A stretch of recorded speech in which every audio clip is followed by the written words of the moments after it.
In the philosophy of Stoicism, emotions are perceived not as the unavoidable natural outbursts of our spirit, but as changeable results of our judgments. By learning how to focus on your judgments instead of your emotions, you can significantly improve the quality of your life. This guide will help you learn and understand how to master your emotions using Stoicism. One of the chief beliefs of Stoicism is that some things are within our control. Our assumptions, judgments, desires and dislikes, while others are not. Our bodies, possessions, reputations, or any kind of external event which are independent of our will. For Stoics, understanding this dichotomy is the key to mastering your emotions. Stoicism can be a life-changing philosophy. However, understanding its true value and applying it in daily life challenges requires a shift in perspective and mindset. The first step in achieving this understanding is to focus on perception. Stoics believed that the world itself is neutral. It is our perception of it, our judgments about it, that causes us pain or pleasure. A situation is not inherently good or bad. It is our beliefs about it that make us view it that way. If we learn how to control our perception, we can control our emotional reaction to it.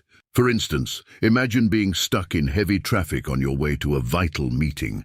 The knee-jerk reaction in such a scenario would be anger or frustration. However, the Stoic would argue that the traffic jam itself is not the cause of the anger. It is your judgment of the situation, your assumption that you're entitled for things like traffic to go your way, that causes the frustration. The traffic jam, being an external event, is not in your control. What is in your control, however, is your response to it. Putting this into practice, you may choose to see the traffic jam as an opportunity to listen to an interesting podcast, or to observe your surroundings, or simply as a moment of tranquility before a busy day. By focusing on your judgments of the situation and altering them, you can change your unwitting emotional responses. This is a practical example of Stoic thinking referred to as cognitive reframing. The second step in mastering your emotions through Stoicism involves training your will so as not to place your happiness in things outside your control. This is based on the Stoic principle known as amor fati, or love of fate.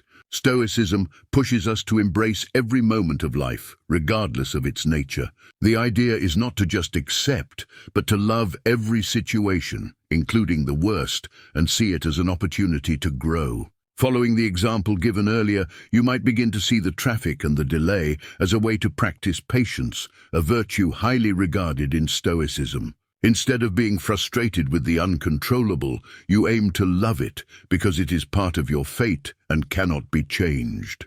This method of accepting, embracing, and even loving what you cannot control can be applied to all aspects of life. Not just traffic jams, but also loss, sickness, or any other adversity.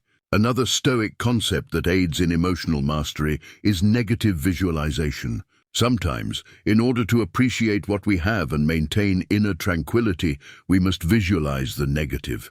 Imagine losing your job, your home, your loved ones, or even your basic necessities. This form of visualization serves as a reminder of how easily our lives can change and how much we should appreciate what we currently have.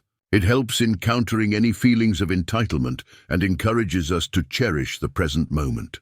While this technique may appear harsh or pessimistic, it is actually a powerful method to attain emotional resilience. It encourages us to live in the present and not to fear the future. After all, if we have already visualized the worst, there is little left to fear.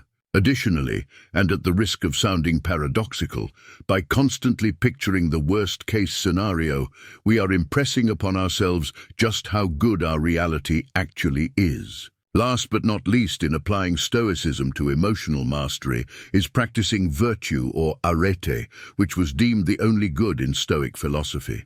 Arete refers to living up to one's full potential, or essentially being the best version of ourselves. It is the embodiment of wisdom, courage, justice, and temperance. The Stoics believed that by practicing these virtues, one can achieve tranquility, or apatheia, the ultimate goal of any Stoic. For instance, displaying courage does not merely mean being fearless in the face of physical danger.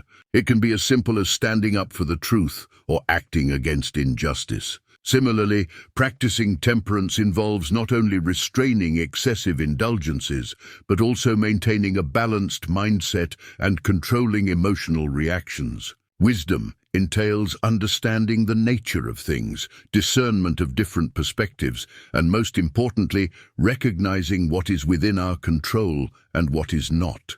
Practicing these virtues can play a pivotal role in our emotional discourse and can somewhat safeguard us from emotional turmoil.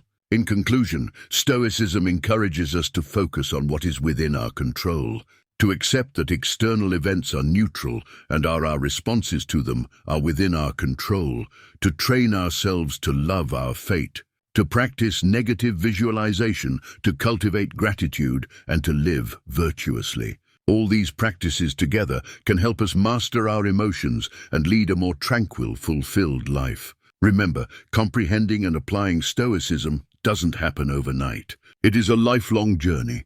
However, with persistent practice and mindful living, mastering your emotions through Stoicism is very much achievable. As Marcus Aurelius, one of the most famous Stoic philosophers, said, "If you are distressed by anything external, the pain is not due to the thing itself, but to your estimate of it, and this you have the power to revoke at any moment."